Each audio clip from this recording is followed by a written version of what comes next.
If you look at this area on a wider scale, there's forest everywhere. But then what stands out is this patch of nothing.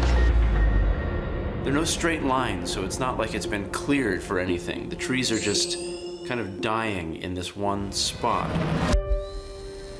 Trees often die from forest fires or infestations. But this patch of dead trees looks different. The image is analysed further. We can go back in time with our imagery and look at data that was collected decades ago. So if we go back to 2002, and if we jump to 2019 today, we can see that there's been a significant change over time in this area.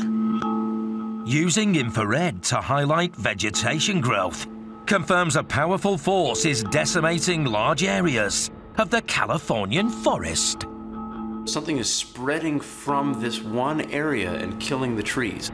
We're talking about maybe thousands. What could be possibly causing this?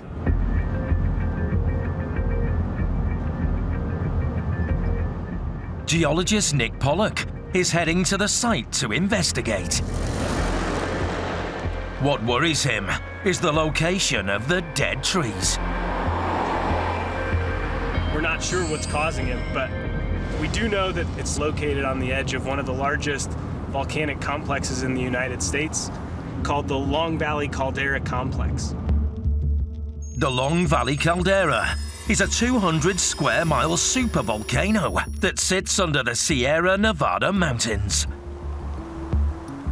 From the skies, all appears peaceful, but beneath these forested slopes lies 240 cubic miles of deadly magma.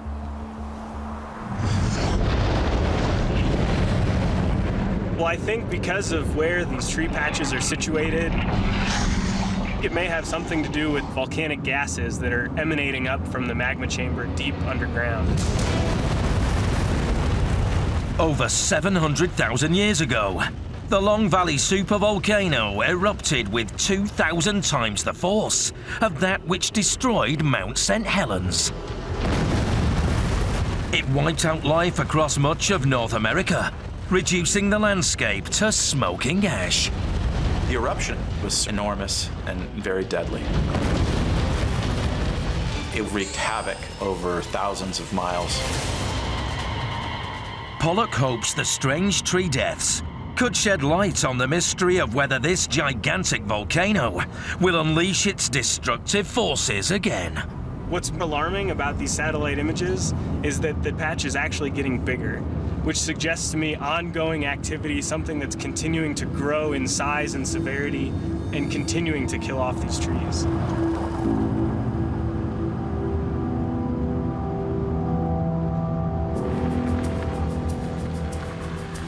He reaches the edge of the dead zone.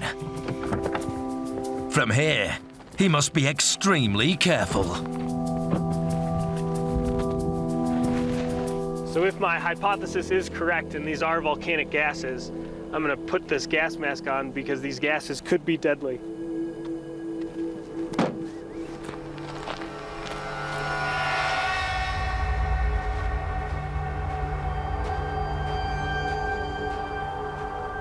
Yeah, this place is just completely desolate.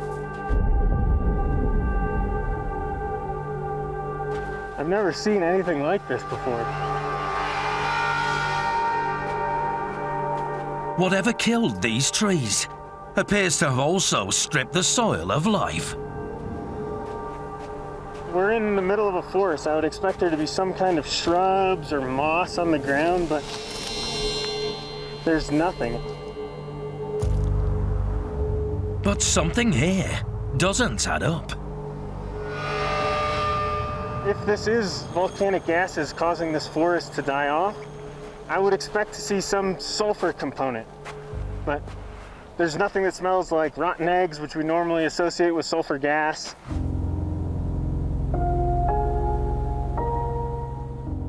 Pollock considers if a different odorless killer is to blame. The next gas that might possibly be able to do something like this to a forest is carbon dioxide. The reading is normal here, 356, 355, so at least that tells me I'm pretty safe to take off my gas mask. He knows CO2 is heavier than air. So when I set the instrument here on the ground, I'm still reading levels that are within normal range for the atmosphere. But if we were to just dig into the ground, the levels are going up super quickly, over 9,000. They're almost maxing out the instrument. These levels are crazy. Just a few inches down, levels of the toxic gas are 25 times greater than at ground level. There's so much gas trapped in the ground here, I can't believe it. And all we basically did is scrape the surface here. I have to imagine that where these tree roots are, the CO2 levels could be even higher. CO2 is plant food, great for trees and shrubs when it's in the air, but poison when it's this concentrated in the ground.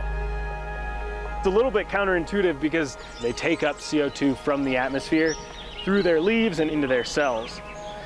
But when CO2 is in too high of an abundance near the root systems, it actually inhibits the roots from taking up other important nutrients, which is probably what's causing the death of all these trees.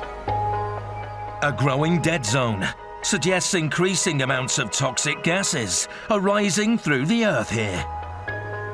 And for a supervolcano of this size, that could be seriously bad news. The story starts below the surface here where the magma chamber sits. And it has me really worried. It could be a ticking time bomb. If the supervolcano hidden under these mountains did eventually erupt, it would make the most violent eruptions in recent times look minuscule by comparison. When we see a sudden die-off of trees, it tells us that something is definitely wrong, and it's probably related to the magma chamber below. The growing patch of dead trees could be the first indication that the fiery giant hidden under the Sierra Nevada mountains is slowly awakening. It's not a matter of if, but when something may happen to the volcano.